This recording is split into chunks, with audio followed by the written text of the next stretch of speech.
ये कहानी मेरी दोस्त सुमन की है। उसके पति के मौत के बाद वह बिल्कुल अकेली हो गई थी और मेरे पड़ोस में ही रहती थी। पति के मौत के बाद वो अकेली ही उस घर में रहती थी। कहानी की शुरुआत एक बारिश भरी सुबह से होती है। वह अपने पति के मौत के बाद अकेले अपने घर में रह रही थी। उसके जीवन में अकेलापन और खालीपन है। फिर भी वह अकेले अपनी जिंदगी को बेहतर तरीके से जी रही थी और काफी खुश थी, क्योंकि वह अपने रिश्तेदारों से काफी दूर अकेले रहती थी। उस दिन भी वह चाय और पकौड़े बना रही थी जब अचानक बारिश शुरू हो गई।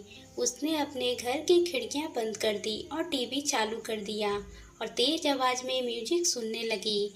मस्ती में वह अपने बड़े आईने के सामने डांस करने लगी। सुमन ने काले रंग की नाइटी पहनी हुई थी और वह अपने अकेलेपन को कुछ वक्त के लिए भूलकर खुशी महसूस कर रही थी। तभी दरवाजे की घंटी बजी। सुमन ने जल्दी से टीवी की आवाज कम की और दुपट्टा सिर पर रखकर दरवाजा खोला। सामने एक 23 साल का ऑनलाइन पार्सल वाला लड़का खड़ा था। उसने सुमन के नाम से कुरियर लाया था। सुमन को याद आया कि उसने ऑनलाइन एक साड़ी मंगवाया था। लड़के ने पेन देते वक्त गलती से सुमन की उंगलियों को छू लिया और दोनों की नजरें कुछ पल के लिए टकराई थी। सुमन ने लड़के को गौर से देखा और उसे ईमानदारी से 200 रुपये वापस करने पर थोड़ा हैरानी हुई, क्योंकि आजकल के समय में ईमानदार बहुत ही कम देखने को मिलते हैं। थोड़ी ही देर के बाद जब लड़के ने पानी मांगा तो सुमन ने उसे अपने घर के अंदर बुला लिया। उस लड़के के भीगे कपड़ों को देखकर उसने बाथरूम में जाकर फ्रेश होने की सलाह दी और लड़का बाथरूम में चला गया, जहां पहले से ही तौलिया और कपड़े रखे हुए थे। उसने अपने आप को तौलिया से सुखाया और सुमन की तरफ से दिया गया काला कुर्ता पहन लिया। उसके बाद वह सुमन के बेडरूम में जाकर टीवी देखने लगा। सुमन ने चाय और पकौड़े लाकर उसे दिए और बातचीत शुरू की। धीरे धीरे दोनों के बीच दूरी कम होती गई। तभी सुमन ने उस कुरियर वाले का नाम पूछा तो उसने अपना नाम अमित बताया, जो कि उस लड़के का नाम था। फिर अमित ने भी सुमन के पति के गुजर जाने की वजह पूछी तो सुमन ने सारी बातें अमित को बता दी और सुमन के अकेलेपन और उसके पति के मौत के बारे में जानकर अमित अफसोस जताया। अमित ने भी अपने जिंदगी के बारे में बताया कि वह एक मिडिल क्लास फैमिली से है और वह ग्रेजुएशन कंप्लीट कर लिया है और नौकरी के तलाश में, लेकिन अभी तक कुरियर कंपनी में काम कर रहा है। सुमन के लिए अमित एक भरोसे का दोस्त बन गया था और उसके दुखों को सुनने वाला भी बन गया था। जब उसने अमित से पूछा कि अब तक शादी क्यों नहीं की, तो अमित ने हंसी से कहा कि अभी तक कोई लड़की पसंद ही नहीं आई है। लेकिन जब सुमन ने ये सवाल किया कि उसे कैसी लड़की पसंद है, तो अमित ने बिना झिझक जवाब दिया, आप जैसी समझदार और घरेलू प्यार करने वाली। ये सुनकर सुमन थोड़ी मुस्कुराई, लेकिन उसके मन में भी कुछ हलचल शुरू हो चुकी थी।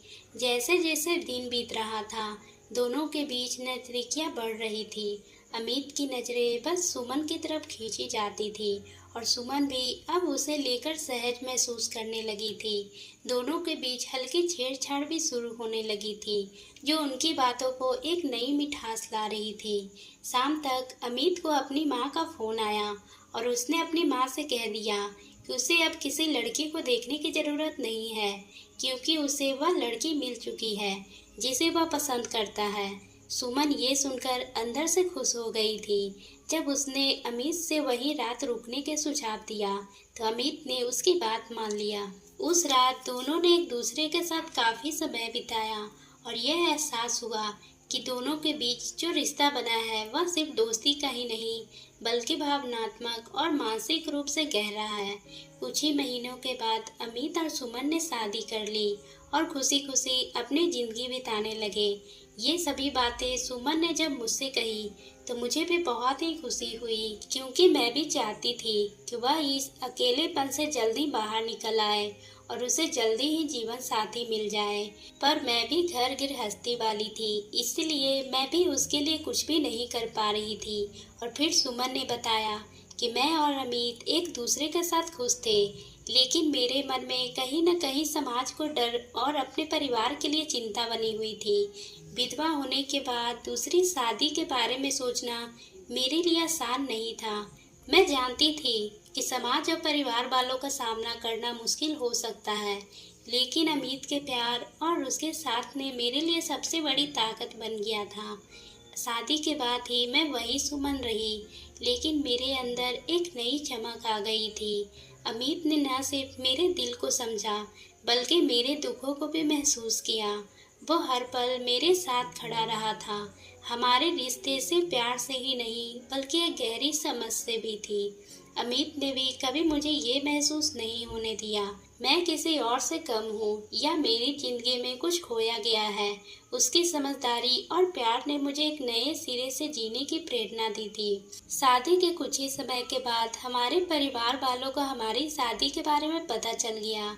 हमारे परिवार में तो जैसे तैसे इस बात को स्वीकार कर लिया, लेकिन अमित के परिवार वाले शुरुआत में हमारी शादी को मानने से इनकार कर रहे थे। उनकी माँ को ये बात हजम ही नहीं हो रही थी कि अमित ने एक विधवा से शादी कर ली है, जो उम्र में भी उससे बड़ी है। पर अमित ने उनका सामना किया और साफ साफ कह दिया कि वह अपने फैसले से कभी पीछे नहीं हटेगा। समय के साथ उनकी माँ को भी ये समझ में आ गया है कि अमित और मैं एक दूसरे से सच्चा प्यार करते हैं। धीरे धीरे उन्होंने भी हमें स्वीकार कर लिया है, हमारी शादी को आशीर्वाद दिया है। हम दोनों ने मिलकर एक छोटे से घर में अपनी जिंदगी शुरू की है और खुशहाल जीवन जीने लगे। अमित ने मेरे जीवन में एक नई रोशनी की तरह आया था। उसकी सादगी, ईमानदारी और प्यार ने मेरे दिल को जीत लिया था। हमारी जिंदगी में कई उतार चढ़ाव आए, लेकिन हमने हर मुश्किल का सामना एक साथ किया। अब मैं समझ गई थी कि जीवन में कभी कभी मुश्किल हालातों में भी आपको सबसे खूबसूरत तोहफे दे सकते हैं। समाज के तमाम बंधनों से उठकर हमने अपनी जिंदगी को अपने तरीके से जिया। अब मैं सिर्फ सुमन ही नहीं, बल्कि अमित से प्यार में डूबी एक नई सुमन थी, जो जिंदगी के हर पल को जीने के लिए तैयार थी। तो दोस्तों, आपको ये कहानी कैसी लगी? अगर पसंद आई हो तो आप मेरे चैनल को सब्सक्राइब करना ना भूलें और बेल आइकन को भी प्रेस कर लें, ताकि हम आपके लिए इसी तरह की भावनात्मक कहानी लाते रहें।